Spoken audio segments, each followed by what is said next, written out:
Class 8वीं सत श्री अकाल नमस्ते बच्चों। अज असी पाठ नंबर 10 पढ़ांगे। पाठ नंबर 10 है आखिरी पैंडे तो पहला। आखिरी पैंडा, पैंडा मतलब रस्ता। और ये पाठ जिहड़ा है साडे दूसरे गुरु श्री गुरु अंगद देव जी दे नाल संबंधित है। इस पाठ दे विच दस्सिया गया है कि श्री गुरु अंगद देव जी दा पहला जीवन की सी ते बाद विच दा जीवन किस तरह दा सी।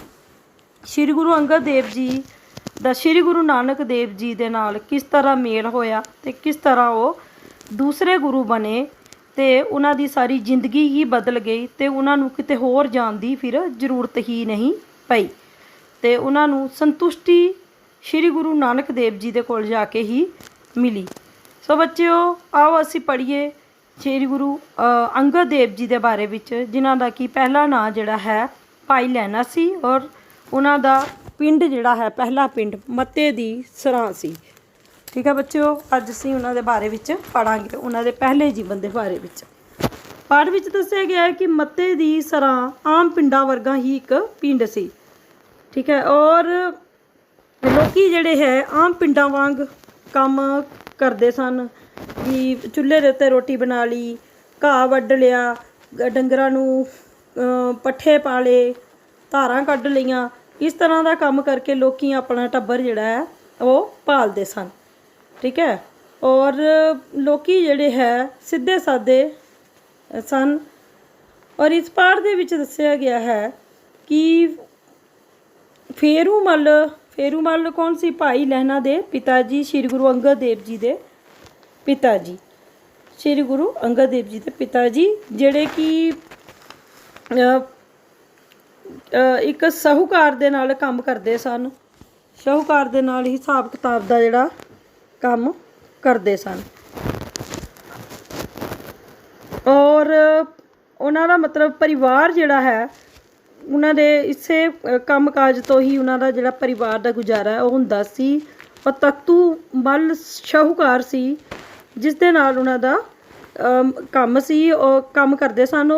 और उन्हां दी आपस दे विच डूंगी जिहड़ी गहरी मित्रता भी सी। उन्हां दे परिवार दे जिहड़े संबंध सन बड़े अच्छे सन। पर कुछ समय तो बाद फेरूमल दी तख्तूमल दे नाल हिसाब किताब नूं लैके कुछ गलत फहमी हो गई। ठीक है, बाद विच जदों हिसाब किताब कीता तां हिसाब किताब ठीक निकलिया। पर हुण फेरूमल दा मन जिहड़ा है वो बड़ा खराब हो चुकिया सी। उहदा हुण तख्तूमल दे नाल काम करना दा मन नहीं कर रहा सी। और उन्हां ने उस पिंड नूं छड्डना जिहड़ा है वो ही जरूरी समझा। ठीक है, फेरूमल ने अपने परिवार दे विच बैठ के गल्लां कीतियां कि क्यों ना आपां किते होर चले जाइए, क्योंकि हुण उहदा उत्थे रहण नूं मन नहीं कर रहा सी। और उन्हां दी पत्नी दया कौर जिहड़ी कि श्री गुरु अंगद देव जी दी माता जी सन, उन्हां ने भी सोचा कि इत्थे रहना हुण ठीक ही नहीं है। पर वो सोचन लगे आपां जावांगे कित्थे। ठीक है, और कुछ चिर सोचण तो बाद वो बोले कि हरीके पिंड विच असीं जावांगे। और फेरूमल कहन लगे कि उत्थे मेरे कुछ वाकफकार मतलब जिहड़े कि उन्हें जानते होण वो रहिंदे हन और उन्हां दा मैनूं बहुत ज़्यादा आसरा होवेगा। ठीक है, और दया कौर ने हामी भरती कि हाँ जी फिर तो सानूं हरीके जाना ही ठीक रहेगा। उस रात फैसले तो पिछों छेती ही मत्ते दी सरां नूं छड्ड के जाण लई हरीके चले जाण दी मतलब तैयारियां हो गईयां। अगले दिन वो चले गए और कुछ समा भी उत्थे ही रहे। भाई लहना दी धर्म दी भैन जिहड़ी कि तख्तूमल दी जिहड़ी पुत्री सी वो बनी हुई सी। तख्तूमल दी एक पुत्री सी विराई जिहड़ी कि फेरूमल दे मुंडे भाई लहना जिहड़े कि साडे दूसरे गुरु सन श्री गुरु अंगद देव जी, उन्हां दी भैन जिहड़ी है विराई बनी हुई सी। और विराई खडूर साहब विआही हुई सी। वो एक बार भाई लहना नूं मिलण आई तां उसने सारे परिवार नूं सद्दा दित्ता कि वो खडूर साहब आके रह लैन। और तख्तूमल हुण गुजर चुकिया सी। फेरूमल दा परिवार नूं जापिया कि खडूर साहब ही चले जाना चंगी गल है, नाल विराई दे नाल दुख सुख दे भागीदार भी हो सकते हैं। ਤੇ ਉਹ ਖਡੂਰ ਸਾਹਿਬ ਚਲੇ ਗਏ, ਉੱਥੇ ਜਾ ਕੇ ਉਹ ਵੱਸ ਗਏ। ਖਡੂਰ ਸਾਹਿਬ ਵਿੱਚ ਰਹਿੰਦਿਆਂ ਭਾਈ ਲਹਿਣਾ ਦਾ ਵਿਆਹ ਬੀਬੀ ਖੀਵੀ ਦੇ ਨਾਲ ਹੋ ਗਿਆ, ਜਿਹੜੀ ਕਿ ਇੱਕ ਸੁੰਗਰ ਸਿਆਣੀ ਔਰਤ ਸੀ। ਭਾਈ ਲਹਿਣਾ ਜੀ ਮੁੰਡੇ ਤੋਂ ਹੀ ਧਾਰਮਿਕ ਵਿਚਾਰਾਂ ਵਾਲੇ ਸਨ, ਪਰ ਉਹਨਾਂ ਦੀ ਜਿਗਿਆਸਾ ਕਿਤੇ ਸ਼ਾਂਤ ਨਹੀਂ ਹੋਈ ਸੀ। ਉਹਨਾਂ ਦਾ ਮਨ ਬੜਾ ਹੀ ਬੇਚੈਨ ਰਹਿੰਦਾ ਸੀ। ਉਹਨਾਂ ਦੇ ਗੁਆਂਢ ਵਿੱਚ ਇੱਕ ਭਾਈ ਜੋਧਾ ਨਾਮ ਦਾ ਇੱਕ ਬੰਦਾ ਰਹਿੰਦਾ ਸੀ, ਔਰ ਉਹਦੇ ਬੁੱਲ ਜਿਹੜੇ 24 ਘੰਟੇ ਹਿਲਦੇ ਹੀ ਰਹਿੰਦੇ ਸਨ, ਜਿਵੇਂ ਕਿ ਉਹ ਕੋਈ ਆਰਤੀ ਜਿਹੜੀ ਹੈ ਕੁਝ ਗਾ ਰਿਹਾ ਹੋਵੇ। ਇੱਕ ਸ਼ਾਮ ਭਾਈ ਜੋਧਾ ਭਾਈ ਲਹਿਣਾ ਜੀ ਨੂੰ ਪਿੰਡ ਦੇ ਬਾਹਰ ਮਿਲ ਪਿਆ। ਭਾਈ ਲਹਿਣਾ ਨੇ ਉਸ ਤੋਂ ਪੁੱਛਿਆ, ਭਾਈ ਜੋਧਾ ਤੂੰ ਹਰ ਵੇਲੇ ਕੀ ਗੁਣਗੁਣਾਉਂਦਾ ਰਹਿਣਾ, ਮੈਂ ਵੀ ਸੁਣਨਾ ਚਾਹੁੰਦਾ। ਭਾਈ ਜੋਧਾ ਮੁਸਕਰਾਇਆ ਤੇ ਕਹਿਣ ਲੱਗਾ, ਠੀਕ ਹੈ, ਮੈਂ ਖੇਤਾਂ ਨੂੰ ਚੱਲਿਆ ਹਾਂ, ਤੂੰ ਵੀ ਮੇਰੇ ਨਾਲ ਹੀ ਤੁਰ ਆ। ਭਾਈ ਲਹਿਣਾ ਜੀ ਉਹਦੇ ਨਾਲ ਤੁਰ ਪਏ। ਠੀਕ ਹੈ, ਸ਼ਾਮਾਂ ਢਲ ਰਹੀਆਂ ਸਨ ਤੇ ਥੋੜੀ ਰਾਤ ਵੀ ਹੋ ਰਹੀ ਸੀ। ਅਸਮਾਨ ਵਿੱਚ ਜਿਹੜਾ ਤਾਰਿਆਂ ਦੇ ਨਾਲ ਭਰ ਰਿਹਾ ਸੀ, ਔਰ ਚਲਦੇ ਅਚਾਨਕ ਹੀ ਭਾਈ ਜੋਧਾ ਨੇ ਇੱਕ ਆਰਤੀ ਗਾਣੀ ਸ਼ੁਰੂ ਕਰ ਦਿੱਤੀ। ਗगन में थाल रवि चंद दीपक बने, तारिका मंडल जनक मोती, धूप मलयानलो पवन चवरो करे, सगल बन राय फुलंत ज्योति, कैसी आरती होई भव खंडना, तेरी आरती अनहंत शब्द बाजंत पेरी रहा। ये आरती जिहड़ी है सुन के भाई लहना जिहड़ा है वो मुग्ध हो गया।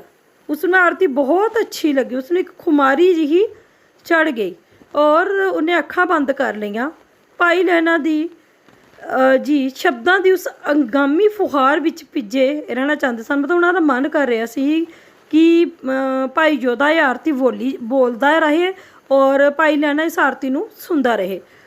और भाई लहना दी आत्मा नूं इस आरती ने धो के रख दिता सी, मतलब पवित्र कर दिता सी भाई लहना नूं इस आरती ने। एक महान काव्य शक्ति सी, ये साहित्य की शक्ति सी, ये गुरबाणी की शक्ति सी। भाई लहना ने मुंदियां होइयां अखां खोलियां ते पूछया, ये किस दियां सतरां हन? भाई जोधा कहन लगा, ये मेरे गुरु दी बाणी है, बाबे नानक दी।